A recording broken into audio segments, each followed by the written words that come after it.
পরিশ্রম করতে হবে জীবনে, পরিশ্রম ছাড়া কোনো অপশন নাই জীবনে। ইজি টু গেট কোনো কিছু বলে নাই, পরিশ্রম করতে হবে, ধৈর্য ধরতে হবে।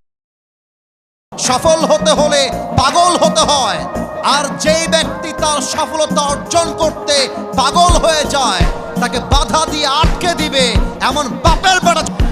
হালাল কামাই কষ্ট করে করতে হয়, মাথার ঘাম পায়ে ফেলে করতে হয়। আর হারাম কামাই তুমি বসে বসে করতে পারো, বাট মারতাম আল্লাহর কাছে না। ঠিক কিনা বলো? আসে দেরিতে, হারাম কামাই আসে খুব দ্রুত, হালাল কামাই থাকে দীর্ঘস্থায়ী অল্প সময়। তাহলে আমাদের ইনকাম যেটা হবে এটা কি হারাম হবে না হালাল হবে?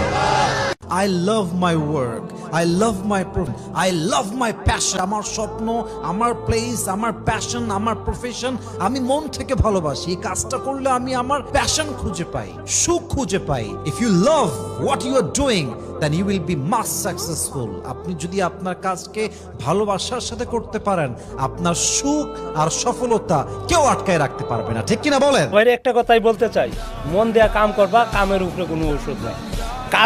কাজ করলে মন, মানসিকতা, শরীর, স্বাস্থ্য